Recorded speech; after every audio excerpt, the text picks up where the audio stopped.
Congrats on getting beyond 1 million. What got you here won't always get you there. This is a podcast for entrepreneurs who want to reach beyond their 7-figure business and scale to 8, 9, and even 10 figures. I'm Brad Weimert, and as the founder of EasyPay Direct, I have had the privilege to work with more than 30,000 businesses, allowing me to see the data behind what some of the most successful companies on the planet are doing differently. Join me each week as I dig in with experts in sales, marketing, operations, technology, and wealth building, and you'll learn some of the specific tools, tactics, and strategies that are working today in those multi-million, 8, 9, and 10-figure businesses. Life can get exciting beyond 1 million.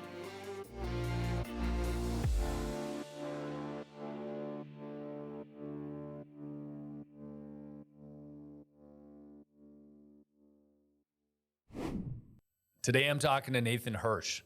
Nathan was one of the early people to leverage the Amazon platform to sell his own products. He grew that business to about $5 million in revenue, which is impressive anyway. But what's more impressive about the story is the way that he did it. He did it largely on the backbone of having a virtual assistant team as the only employment in the company. It was him and a bunch of virtual assistants. He realized that there was tremendous demand for understanding how to run a business that way, and he launched a marketplace called FreeeUp, which went from 0 to 12 million inside about 4 years before he exited the company. There are lots of practical applications for this episode today. I personally love having in-house team, and I want as many W-2s to create community and culture inside the walls of EasyPay Direct or any other company I have as I can. That said, there is definitely a time and a place for virtual assistants. The question is, when is the time and place? And how do you execute it?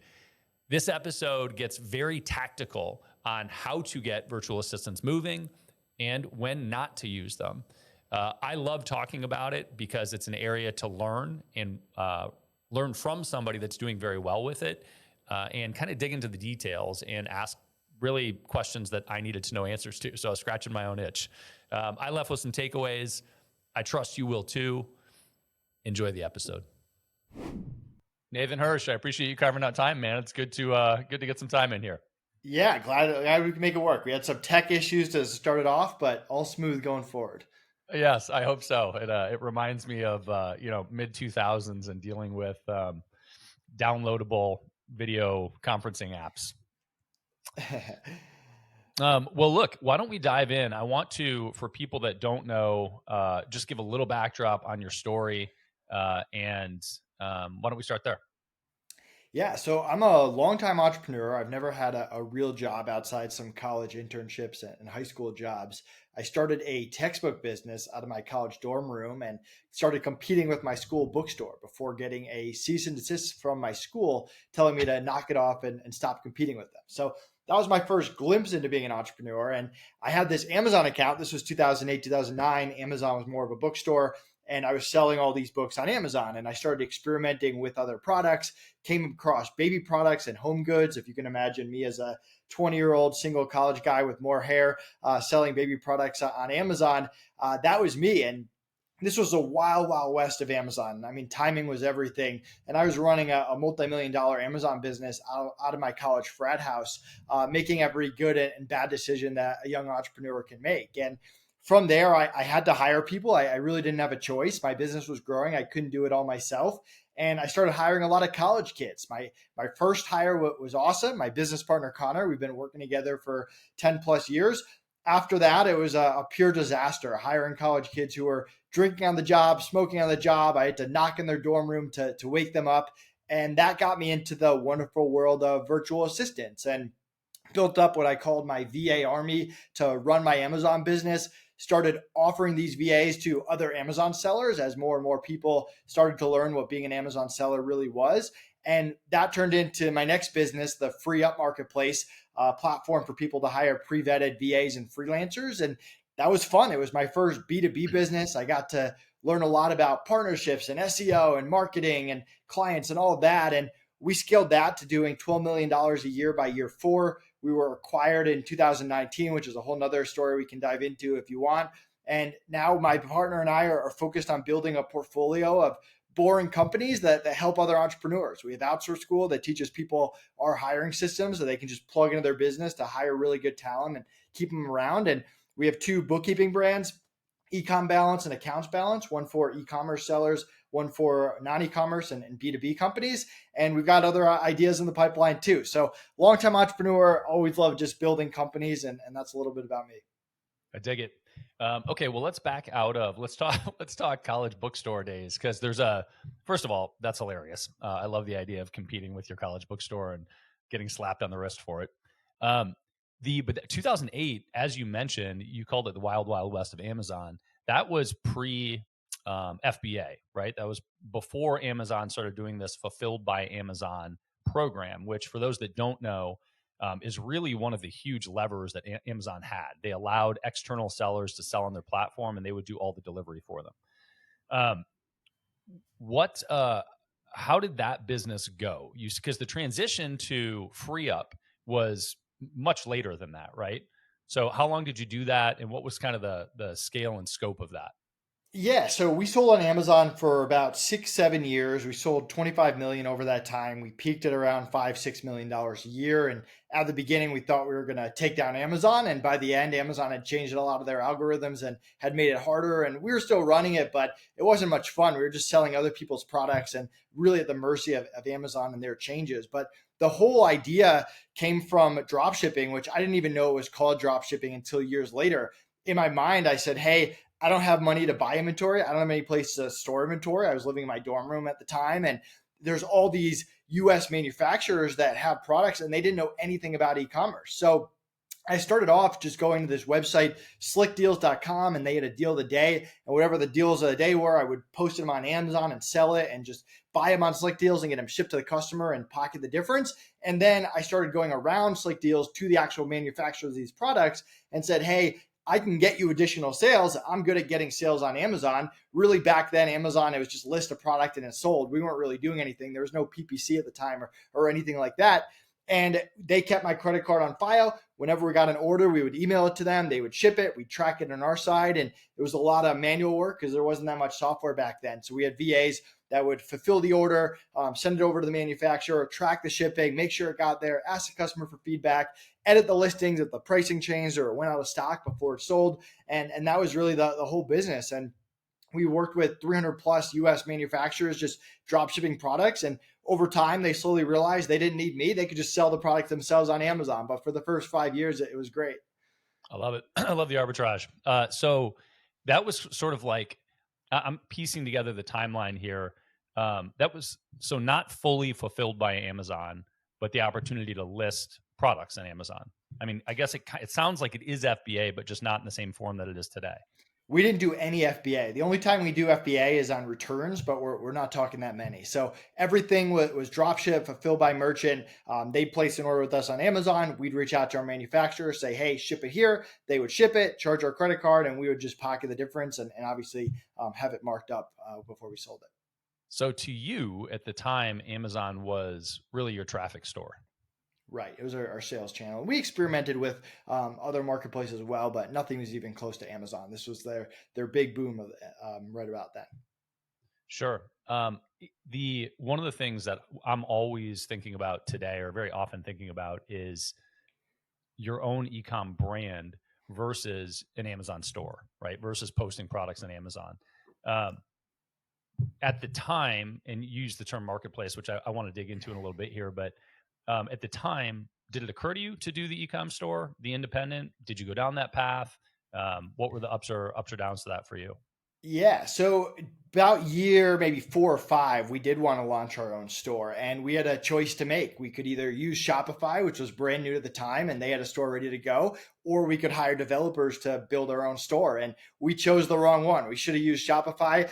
We invested a lot of time and money into having developers build it and tried to build out this drop shipping ecosystem. And at the same time, Amazon was making it harder and kind of hurting our core business. So we ended up scrapping that and wasting a year on that. Learned a lot on working with developers and even met our developer that we used on FreeeUp and even Ecom Balance and Accounts Balance now.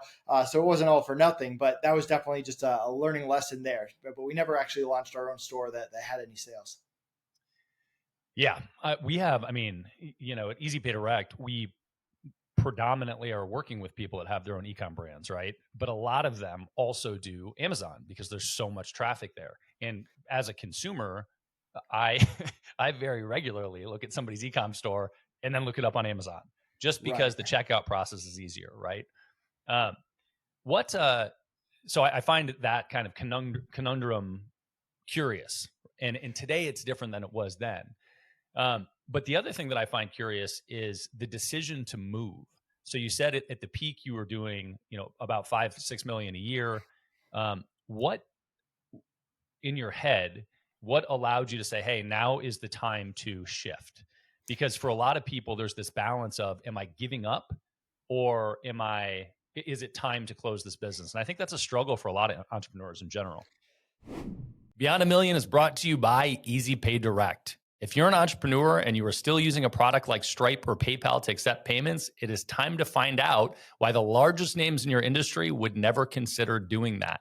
Check out easypaydirect.com/BAM to find out more. Yeah, I think in the back of my mind, I always knew that this was a short-term cash grab. I didn't see that it was going to be there for forever, and we could kind of see the writing on the wall. I mean, when we started, I had to be one of the first 1,000, 5,000 Amazon sellers, something like that. And when I was telling people I was an Amazon seller, no one even knew what that was. They thought I was running a scam or something. And by year 4, there's all these Amazon courses and gurus and Facebook groups of Amazon sellers, and other people are trying to kind of copy everything that we're doing, and it's just becoming harder. And Amazon's starting to crack down on drop shipping as well. So we were making money, but it wasn't that much fun. We were just kind of waking up every day, crossing our fingers, hoping that we didn't get an email from Amazon. And meanwhile, we had all these great VAs and freelancers that we had taught e-commerce or that just had e-commerce experience from other sellers. And we started networking with other e-commerce sellers, and they had run into the same issues that we had, hiring people that knew Amazon, knew e-commerce. And we essentially said, hey, we got these people ready to go. You tell me what you need, call me, email, text me, Skype me, I'll introduce you, and you just pay me and I'll pay them, and I'll take my cut and I'll back you up in case anything goes wrong. If anyone quits, I'll cover replacement costs, I'll give you credit, whatever it is. And that started to take off. All of a sudden, people were referring other people to us. We got to launch our own website, which was a lot of fun, and have our own brand. Came up with the name FreeeUp with 3 E's. And yeah, so that started to surpass our Amazon business. And I remember we were splitting our time 50-50, but we were dreading the time we were spending on the Amazon business. It was not fun. We didn't want to do it anymore, but FreeeUp was exciting. We were meeting new people. We were growing quickly. We had our own brand. We were learning podcasts and my own personal brand and all the stuff that went with that. So about year 2, we kind of said, hey, let's scrap the Amazon thing and focus all our attention on FreeeUp. And that was one of the best decisions we ever made.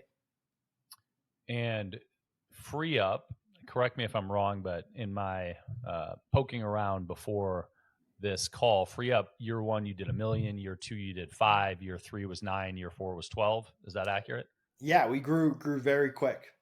Yeah, those first 2 years in particular. So somewhere in the second year on your path of I'm going to be 5x my second year, you said, what the fuck are we doing with the Amazon selling? Right, exactly. And the margins were better. You didn't have to deal with Amazon. There was no threat of like just getting shut down or suspended overnight. It was a much easier business to go to bed at night with.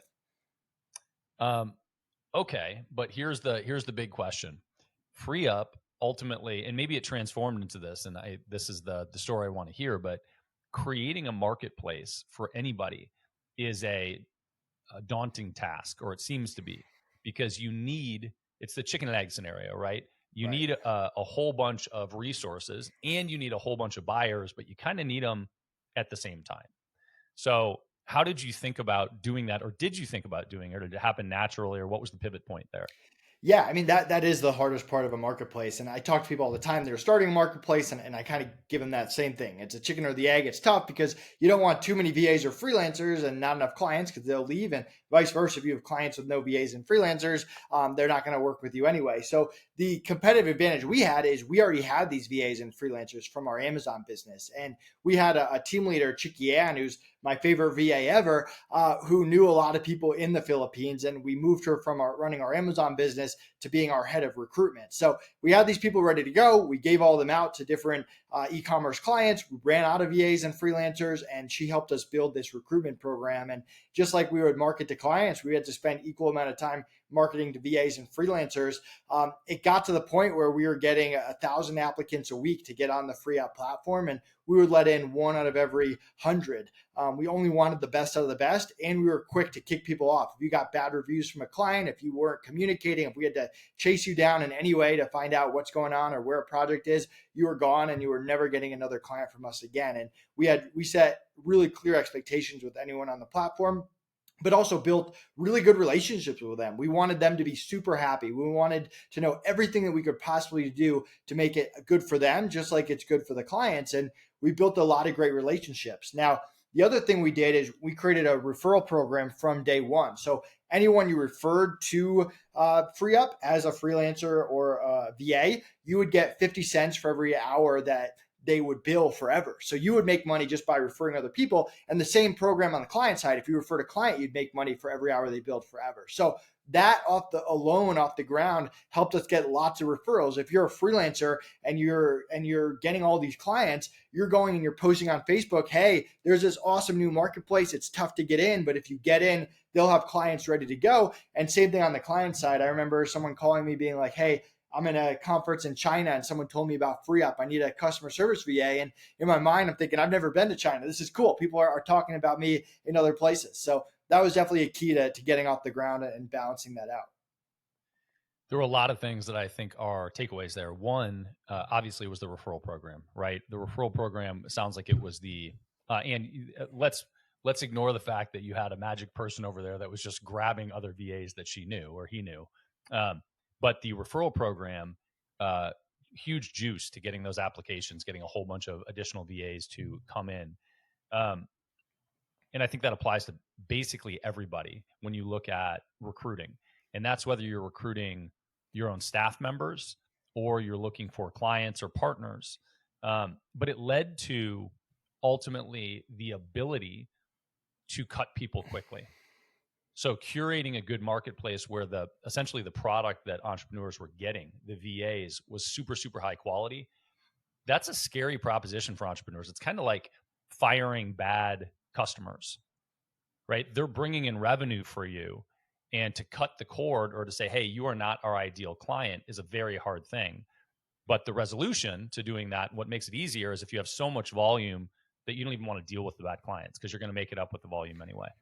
Yeah, and I'm all about customer service in anything that I build, and I learned that from my internship at Firestone. So there'd be situations that, I mean, obviously you kick people off if they're getting bad reviews, but there's also situations where like a client's VA would quit, and we would pay the first 3 weeks of a new VA to keep the client around and make sure they get a replacement and make money afterwards. There's times where there's an issue where the client says one thing, the VA says one thing, the VA has great reviews from other clients, so you're not 100% sure who's right, who's wrong, and we would try to split it and get in the middle. Or if it's a $500 refund, I'll pay a third, they pay a third, VA pays a third, and just creative ways to make sure everyone's happy and no one feels screwed over and people stay coming back. So the VA says, hey, FreeeUp treated me well, I'm going to go do a great job and stay on the platform. And the client says, hey, Nate, I trust Nate. I know if there's an issue, he's going to work it out. I'm going to hire more VAs from him. So a lot of just great customer service, resolving things quickly, where we weren't just taking money out of people's pocket or saying, sorry, there's nothing we can do. What you mentioned starting the marketplace with a narrow vertical. So it was VAs for Amazon sellers. Were the VAs open for other services at that point? Or, how wide was the net at that point for VAs and what they could do? Yeah, so good question. To put it in perspective, so the first year was mostly Amazon sellers. Second year, we got into more like Shopify and eBay and other stuff. And then by year 3, it was marketing and all sorts of different verticals. So I mean, to start for Amazon, it was PPC because that was the hot topic then. It was brand new and there were very few PPC experts. I think at the time we were really the only people that offered good Amazon PPC people. Now there's a lot of agencies and stuff. Customer service, bookkeeping, data entry, listing products, graphic design, video editing. Those were probably the initial skill sets, although by year 2, we had morphed into a lot of other stuff.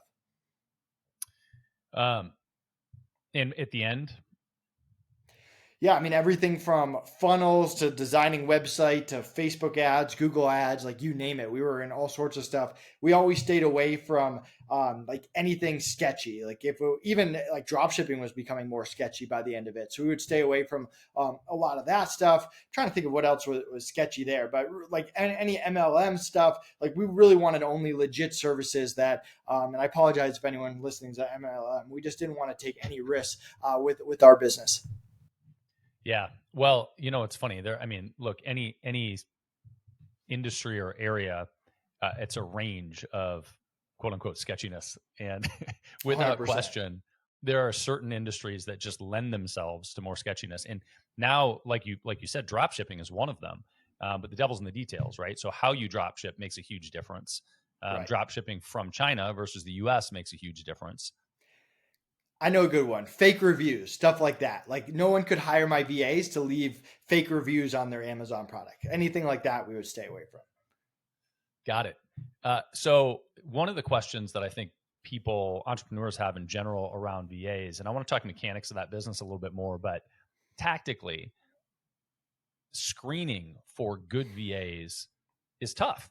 And this is true of any employee or any employee hire. One of the large challenges for things that I'm trying to get better at, but large challenges for me as a CEO is the hiring process and effectively screening, combing through who it is and then onboarding them and training them and all that whole thing. How do you think about screening VAs on the front end?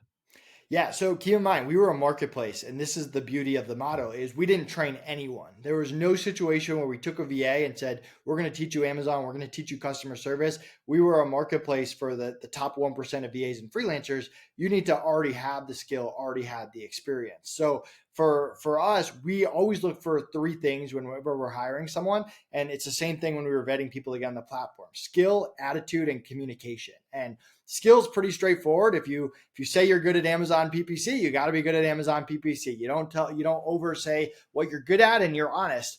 And then for attitude and communication, those are super great as well. I mentioned that issues come up. Do you have the right attitude where you're like, hey, I'm going to make this client happy? Or do you have the attitude where you're like, hey, I did the work, the client's lying, pay me, I don't care about anything else. So we wanted people on the platform that had good attitudes, that were fair and reasonable, and that we could work with to make sure everyone's happy. And then communication was the fastest way to get kicked off of our platform. If we had to chase you in any way, if you weren't responding within a business day, stuff like that, you would get kicked off. So when we were vetting people, we had skill tests depending on what their skills were. If they were a writer, we'd look at samples, whatever. We'd do a one-on-one interview with them. Chicky Ann ran that and make sure that they have the skill, the attitude, and the communication, actually talk to them. And then we had expectations of the platform that we would give them, like, I forget how many pages, like 5 pages long or something, 12 pages long. And then we'd test them on the expectations. So you have to respond within a business day at all times, or stuff like that we would test them on. So before we even let them on the platform, we tested their skill, we had met with them, and they had gone through our expectations. Very similar to the onboarding process we teach at Outsource School. And that way they knew the expectations up front. There was nothing hidden. Clients got the same experience no matter who they hired, even if they hired a writer versus a video editor versus a customer service rep. And we would hold people to those expectations going forward. And I mentioned we weren't training them. So once they were on the platform, clients would put in a request. The beauty of FreeeUp is we connect them right away. They could get started. We've already vetted them. Interviews can be quick. And we weren't managing them at all. It's not like the VA would report to us. The client would be in charge of training and managing them and talking to the VA. We were there if even the smallest thing went wrong. If a VA didn't respond within a business day, they could reach out to our support team. We had their phone number, backup emergency contact, all that kind of stuff that we would jump in and make sure the client was taken care of. But it made us very scalable because it wasn't like we were running a big agency that we have all these projects that you need project managers to manage. How did you screen for attitude on the front end?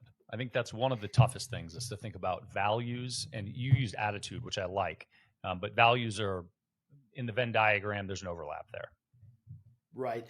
So we have a very specific type of attitude that we look for. And a lot of these questions are in outsource school, but we want someone who's passionate about what they do. If they're a graphic designer, they love doing graphic design, just like I love being an entrepreneur.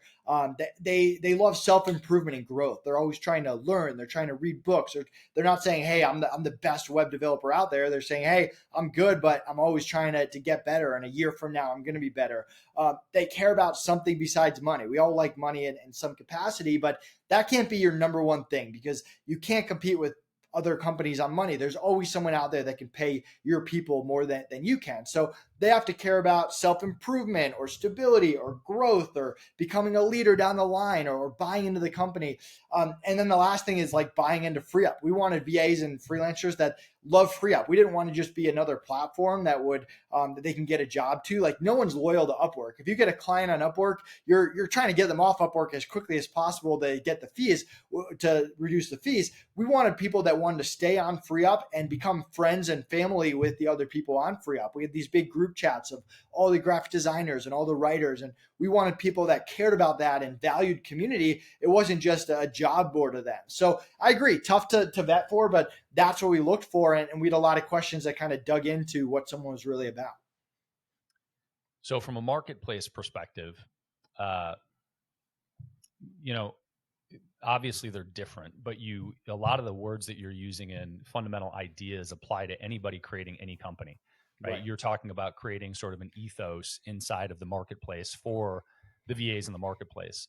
What were the things that you did to build the marketplace to create the sense of family, community, stickiness there for the VAs? Right. So, I mean, first of all, is communication. We kept people along for the ride. We told people we had build hours that by the time we sold it, we were billing 18,000 build hours a week. Well, that started off at 100 and went to 1,000, went to 5,000. So every week we would announce it and everyone would get on board and people wanted to break our build hours record. So we had all these VAs and freelancers who are making money off the platform, but also are following along with the journey. And we shared everything we were doing, good and bad. Hey, we're working on this project. Hey, here's the software issue we had.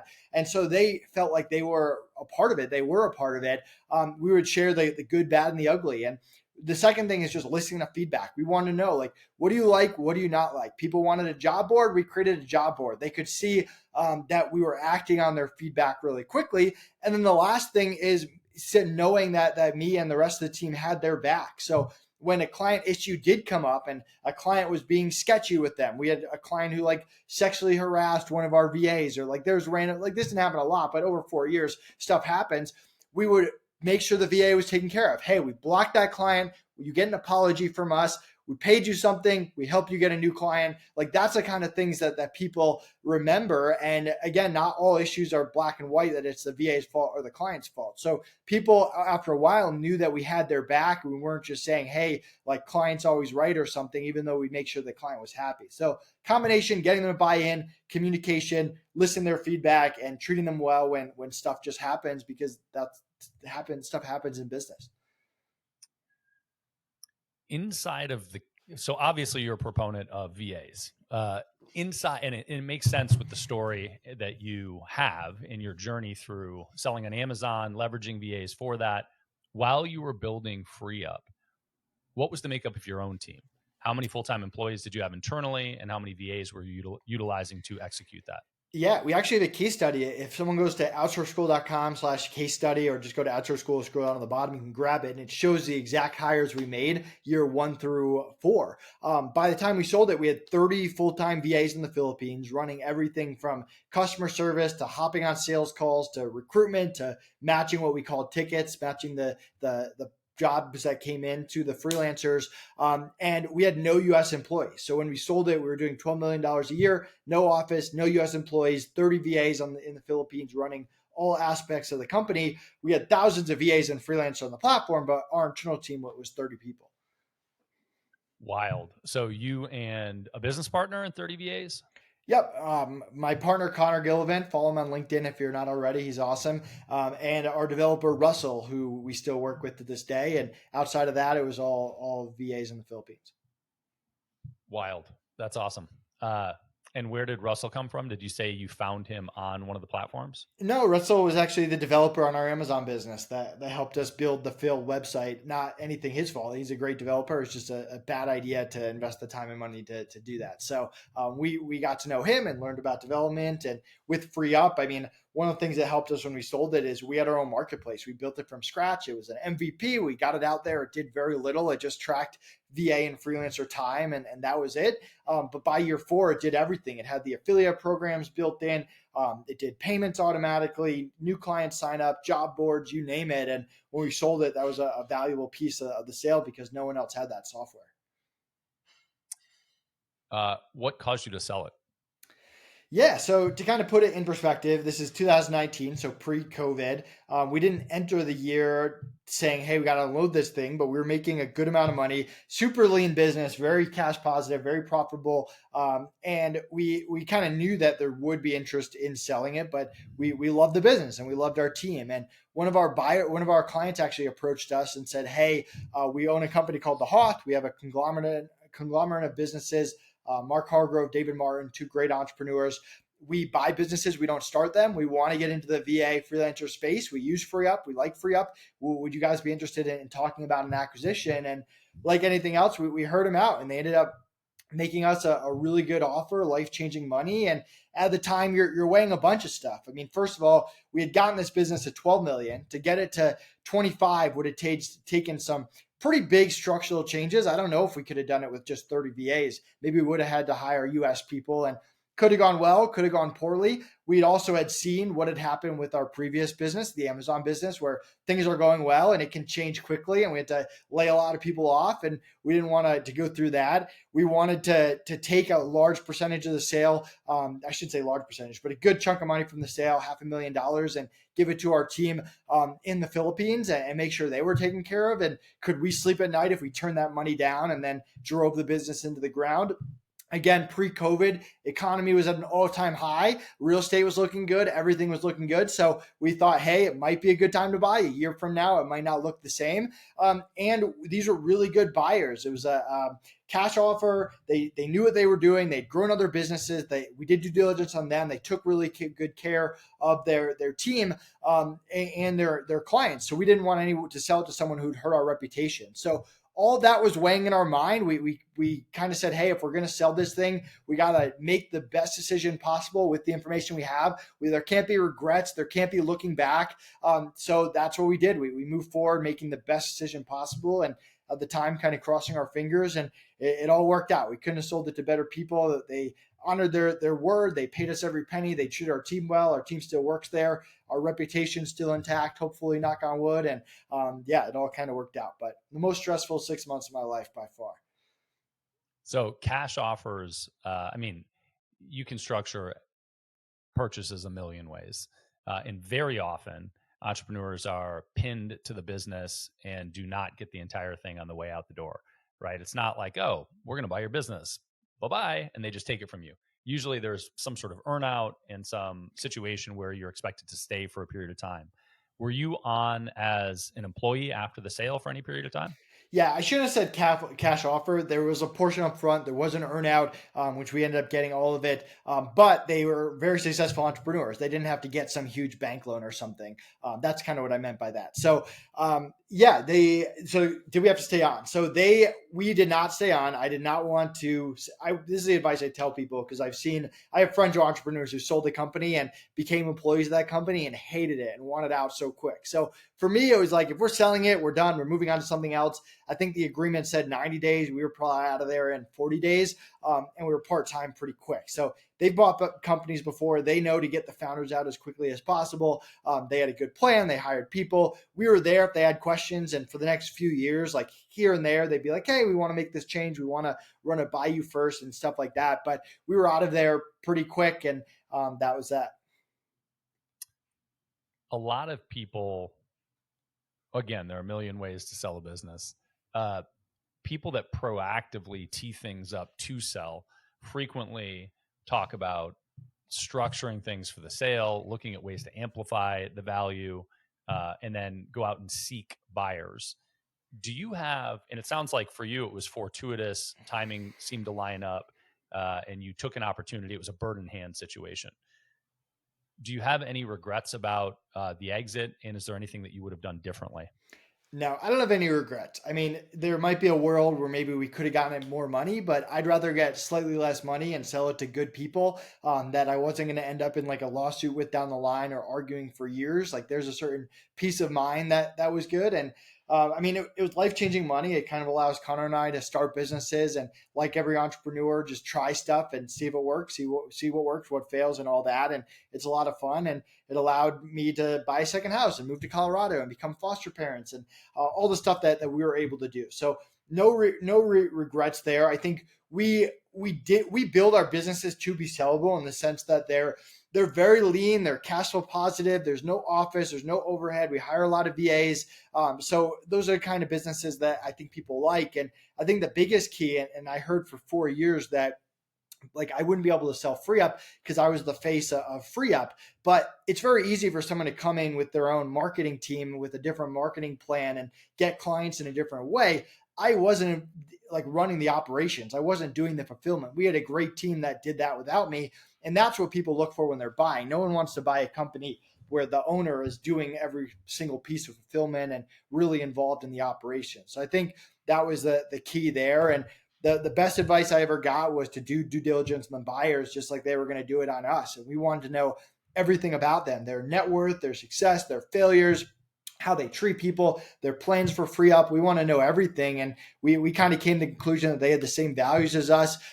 And like to their credit, so we sold it in November 2019. COVID hit like 5 months later. So it would have been very easy for them to be angry and, hey, you guys screwed me over and like blah, blah, blah. But they were like, hey, we made the best decision based on the information available. No one could have seen it. We're going to do the best we can to get through COVID, and no guarantees. We want to keep your legacy going. We want to pay you your earnout. We're going to do our best. And luckily they did. And FreeeUp's still running to this day. But like, those are the kind of people you want to sell it to. You don't want to sell it to people who are going to come after you over some obsolete thing. You want to sign a legal agreement, lock it in a safe, never look at it again. And if something comes up, talk it out like human beings and figure out a solution. And that's how I've always done business. So it was good to sell it to someone like that. Somebody told me something a long time ago, which stuck with me. And it was, you should never marry somebody that you can't see yourself divorcing. And the sentiment is that you should never get involved in a relationship if you can't see a path for navigating the worst case scenario together. And I think that story of an exit and vetting the buyer is super relevant, and not just for an exit, but for any relationship you have in business, period. I agree. I mean, my business partner, I tell people this all the time. It's easy to be business partners if you're making a lot of money and everything's going well. You really learn if you can work together when shit hits the fan and your Amazon account gets suspended or you make the wrong decision. Like all that stuff happens when you're an entrepreneur. So I think that the beauty of Connor and I and why I've been able to work well, we've kind of been through all these ups and downs. And when things aren't going well, we're able to stay focused and say, hey, we're not going to be homeless. It's a problem we got to solve. We're going to figure it out. And when things are going great, we say, hey, things are going well now. We got to keep the foot on the pedal and keep going. And there's going to be other problems that pop up. And that's tough to do.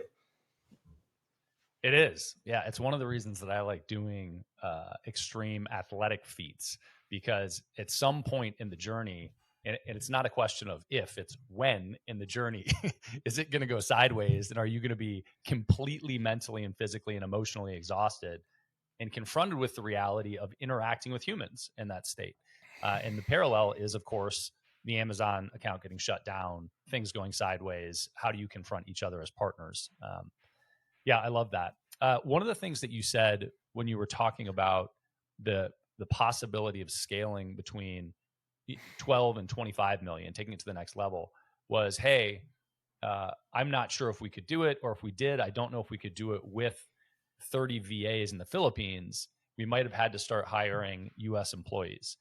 And I love the notion of 3 people on your core team in the US and everybody else being outsourced. Like, that's a beautiful thing.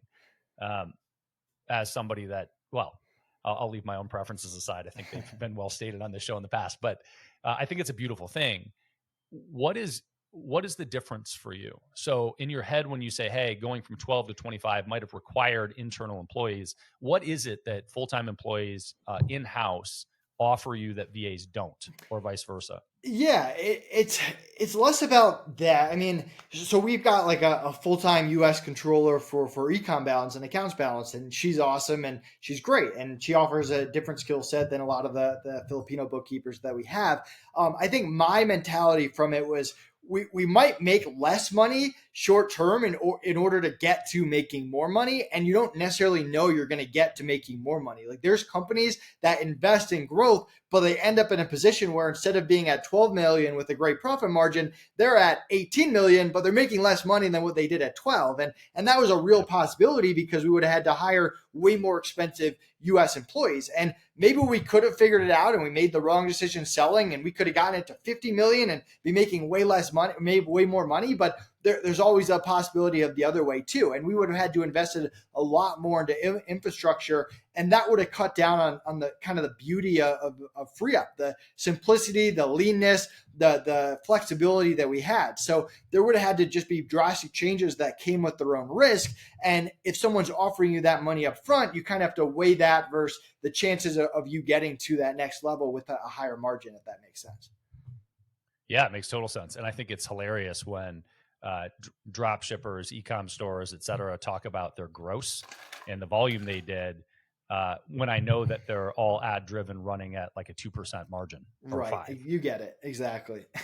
Yeah, it's hilarious. But still, there's this seed in that sentiment that is higher quality talent is the in-house talent versus the VA. That's what I heard anyway. That was my mental takeaway, was I could pay more for higher quality talent to have in-house people, and that would allow us to accelerate growth, but it would compress margin, and then we'd be taking kind of a gamble on the future.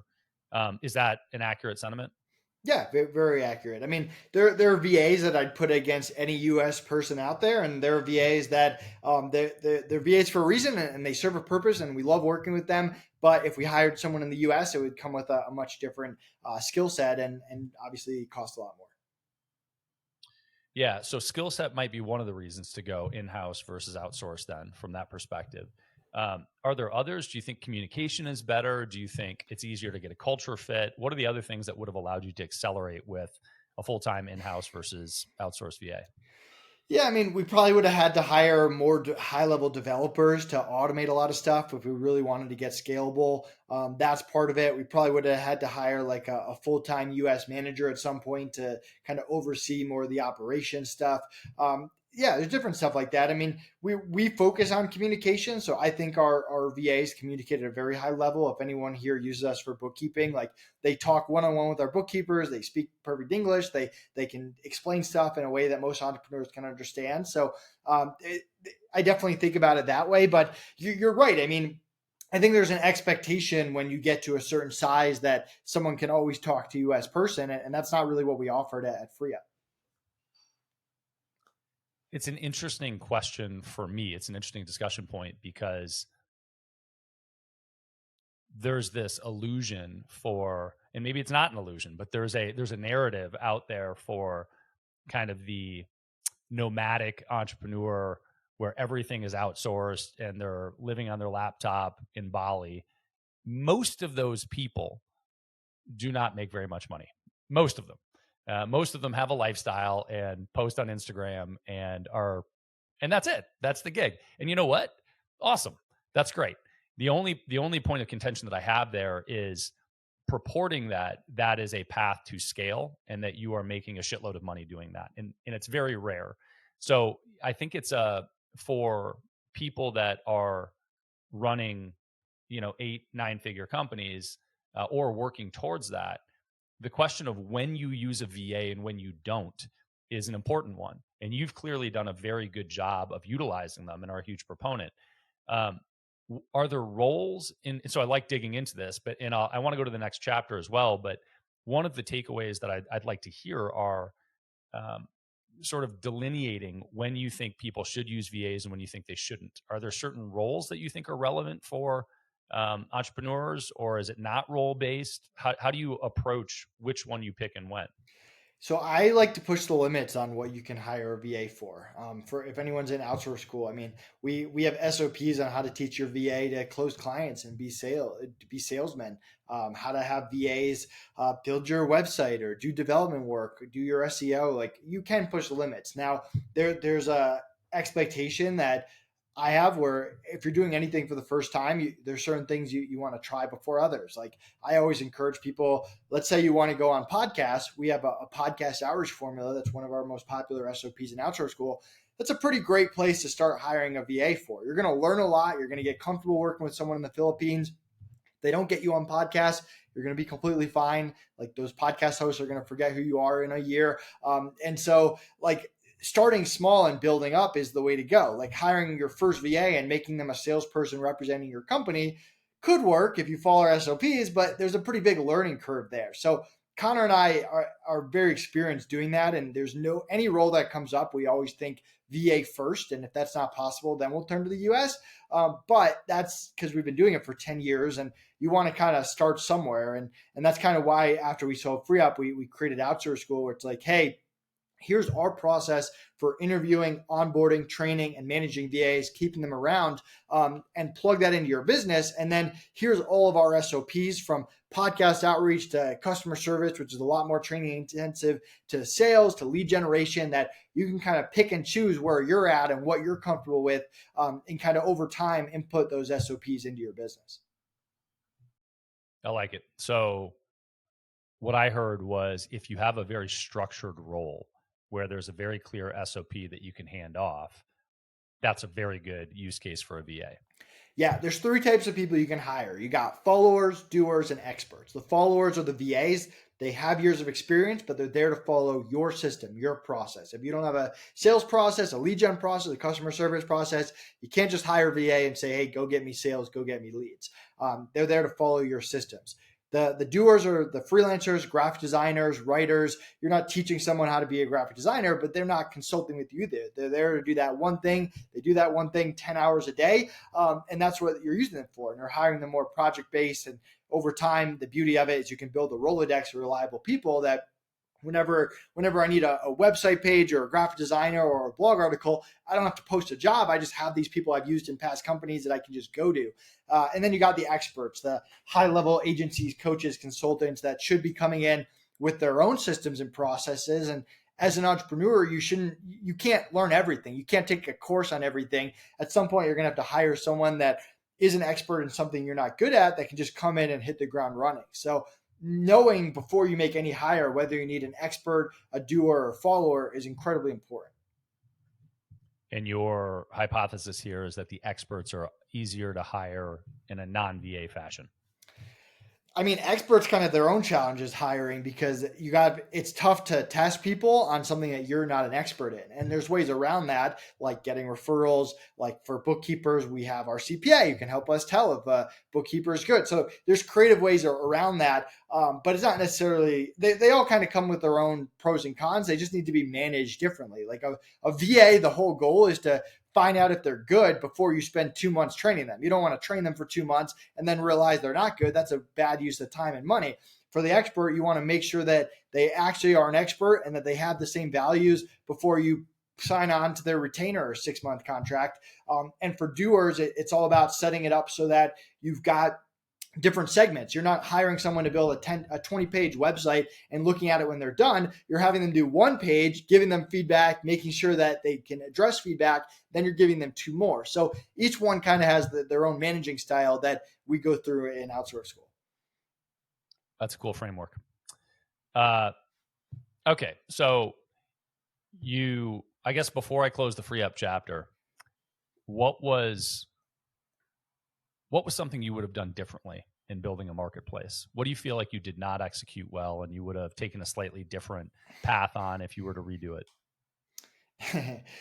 So I'll give two things. One is kind of silly, but we ran the whole business on Skype, if you can imagine this. And Skype is not the best tool looking back on it. It's like laggy. We had a few times that our Skype accounts like got blocked and got unblocked, but it worked because we had clients on Skype and we had freelancers on Skype and we could connect them.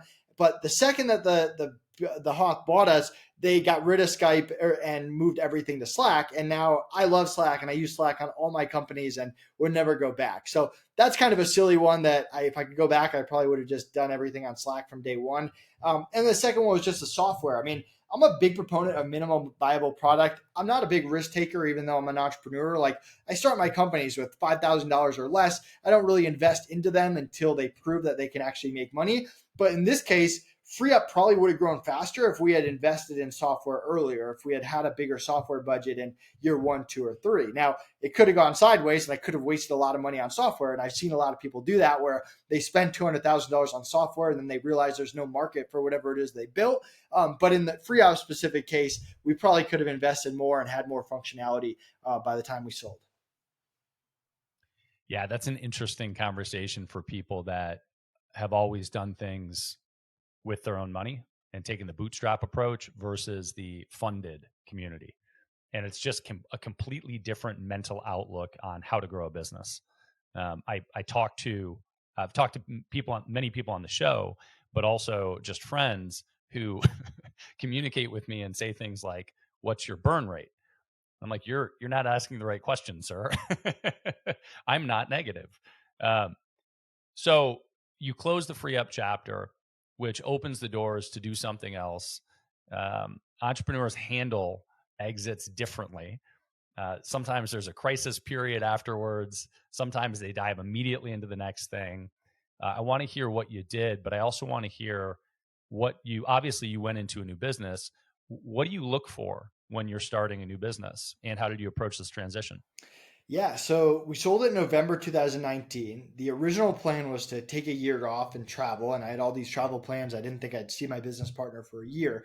COVID hit shortly after that. So, very weird spot to be. We had no business to run. We were out of FreeeUp. We had no business ideas. We had just spent 4 years focusing nothing on FreeeUp, and all our travel plans were canceled, and we were just stuck inside like everyone else. And at the same time, you're kind of wondering, hey, is FreeeUp going to go down? Like that's not a great place to take over a company right before COVID. So very, very weird place to be in. We started brainstorming ideas. A buddy of mine reached out and said, hey, you know what would go really well is if you taught people like your hiring process. And so we launched a course called Cracking the VA Code. If people hated it, we were just going to refund everyone. If people liked it, we were going to build it into Outsource School, and people liked it. And so we turned that into our membership. And that kind of bought us time over the next few years to just brainstorm a lot of bad business ideas before coming across bookkeeping. And for us, like we look for big markets. We never try to create a market. For every Uber that's a brand new market that no one thought existed, there's 1,000 others that people thought was a market but didn't really exist. So just like every entrepreneur needs to hire, every entrepreneur needs to do bookkeeping, whether they like it or not. We look for reoccurring revenue. That's a big thing. We look for like competitors and how good they are at marketing. A lot of bookkeepers are not good at marketing, not good at SEO, not good at a lot of stuff that we're good at.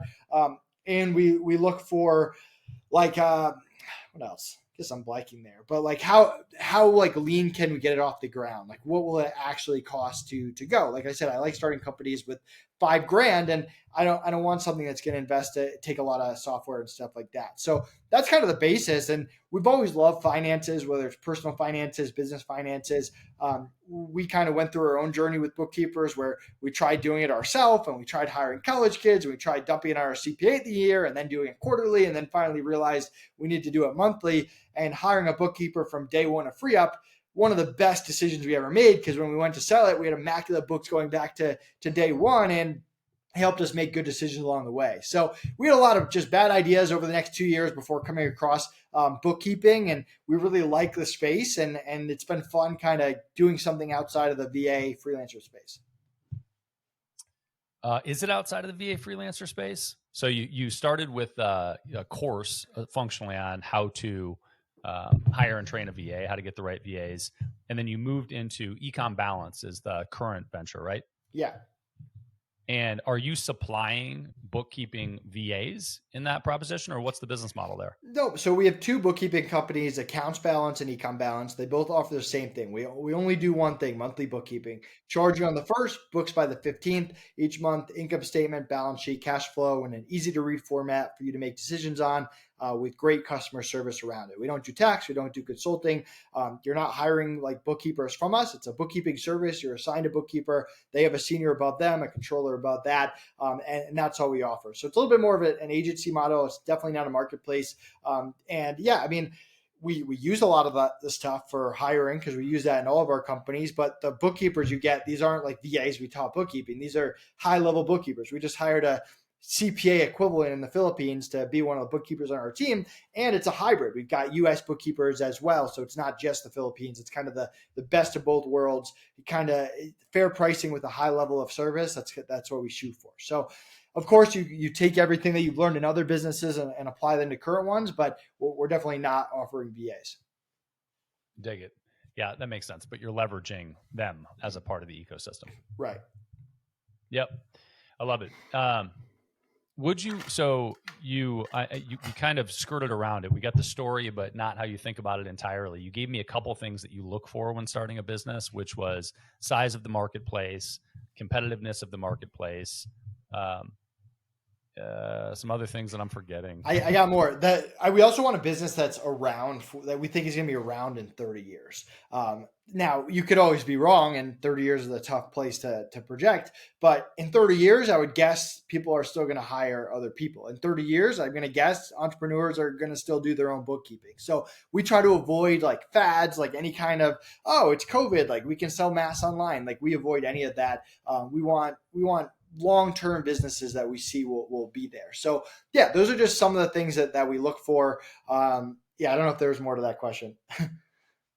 No, I mean, I think it's just a curiosity, is it? So, and I guess the direction, or one of my questions always as we start going down a path, or almost always, is, do you think that there was a divergent path that might have been interesting? Or obviously you're happy with the direction you're going, et cetera. Were there other ideas that were competing when you were thinking, hey, we're going to create the next business here? Yeah, we had some e-commerce like product ideas that never took fruition. We had more like local business ideas because we're pretty good at like marketing SEO. So finding something boring, whether it's a bike shop or concrete or something that we could just be really good at marketing and find other fulfillment partners. And we still might do some of that stuff, but bookkeeping was the only one that we took a lot of action on. We do a lot of market research and anything before. So when we come up with an idea, we start reaching out to competitors. We start trying to talk to our ideal client. If you go to the Ecom Balance blog, you can see we interviewed 100 e-commerce sellers and published them to the blog, just asking them, hey, can you name 5 people in the space? What do you like about your bookkeeper? What do you hate?